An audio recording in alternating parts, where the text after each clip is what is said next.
Karine Steinberger est une artiste engagée et tatoueuse éco-responsable installée à Sainte-Adèle depuis 2013. Candidate du Parti vert dans la circonscription des Pays d'en Haut, elle milite pour une écologie inclusive et communautaire. Elle a travaillé pendant plus de 10 ans au Cirque du Soleil avant de se consacrer à l'herboristerie, la microagriculture et le design de mode. Bonjour, Madame Steinberger. Bonjour. Alors, vous êtes candidate pour le Parti vert dans la circonscription des Pays d'en Haut. Pour commencer rapidement et en ordre de priorité, quels sont les dossiers majeurs dans votre circonscription?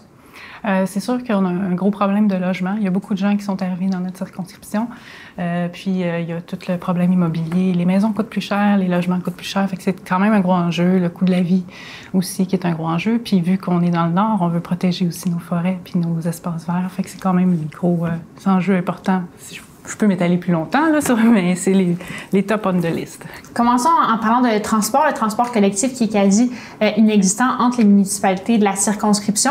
Alors, comment votre formation politique compte-t-elle appuyer le développement d'un transport collectif régional, efficace et durable dans les Pays d'en Haut? Oui, c'est sûr que côté parti, qui est comme plus fédéral, national, ils veulent encourager toute l'énergie verte et durable, donc d'électrifier d'un bout à l'autre, mais pour la circonscription, moi, je proposerais plutôt d'avoir justement une flotte de taxis minibus pour électriques, pour diminuer les gens les frais être propriétaire de voiture, mais aussi que les distances sont longues, donc ça serait très compliqué de faire un système d'autobus ou de train.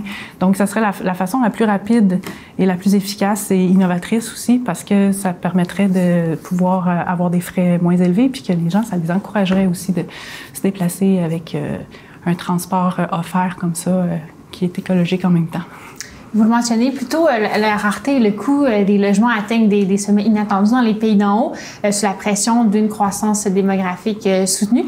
Quelles mesures concrètes, donc, comptez-vous mettre de l'avant pour encourager la construction de logements abordables et adaptés, tout en respectant les réalités propres aux petites municipalités de la circonscription? Oui, effectivement, le Parti vert, il y a quand même un projet de construction de logements abordables, mais en plus, ils vont un peu plus loin. Ils veulent utiliser les gens locaux, ils veulent utiliser les ressources locales et puis faire des habitats écologiques, évidemment, pour éviter d'avoir des coûts après, parce que c'est beau d'avoir un logement abordable, mais si tu as des frais d'électricité parce que ton chauffage n'est pas efficace ou quelque chose comme ça, c'est pas mieux. Fait qu'il faut aller pousser plus loin aussi parce que ça touche le coût de la vie en général. Et puis, il y a aussi que moi, je propose aussi de faire l'unité d'habitation accessoire, d'aider les villes à faire un regroupement pour pouvoir faire des zonages puis de la réglementation pour encourager ça, faire des crédits d'impôt aussi.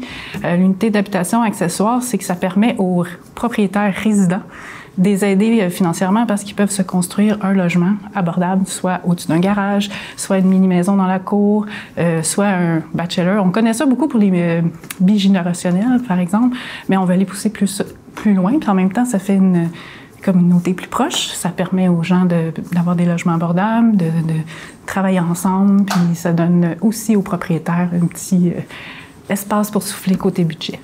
Très bien. Certains secteurs des Pays d'en Haut n'ont toujours pas accès à un Internet fiable ou à un réseau cellulaire stable. Alors, que ferez-vous pour accélérer le développement d'infrastructures numériques modernes dans la circonscription et comment comptez-vous vous assurer que les zones rurales ne soient plus les grandes oubliées? Oui, c'est sûr que il y a un gros développement à faire dans les infrastructures, puis c'est sur le terrain qu'il faut aider pour le développer. Donc, c'est sûr que s'il y a des subventions et des trucs comme ça, moi, je vais m'assurer que ça vienne en région pour pouvoir développer dans ma région pour représenter bien la circonscription.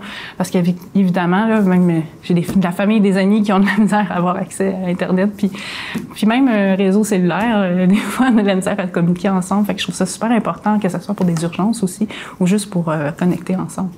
L'attractivité des Pays d'en Haut repose en grande partie sur sa qualité de vie, mais aussi sur sa capacité à répondre aux besoins de sa population en santé, en éducation, dans les services publics en général. Quelles actions comptez-vous prioriser pour que l'augmentation de la population s'accompagne d'un renforcement réel des services publics dans votre circonscription?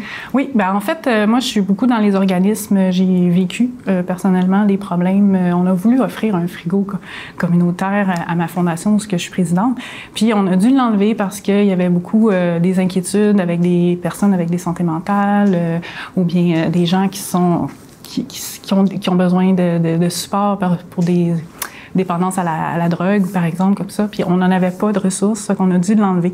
Fait que je pense que de pouvoir offrir le service aux gens, ça serait d'aider les organismes. Les aider autant en leur donnant des subventions pérennes, donc pas qu'il faut qu'ils redemandent à chaque année, et puis aussi d'avoir un groupe de soutien administratif pour pouvoir développer les ressources qu'ils ont envie d'offrir à la communauté. Déjà là, ça aiderait beaucoup aux infrastructures publiques, en fait. C'est d'essayer de joindre les deux.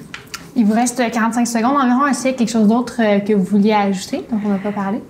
Moi, je dirais juste que ça serait bien, vu que c'est une nouvelle circonscription, qu'on puisse prendre l'opportunité de mettre ça plus vert.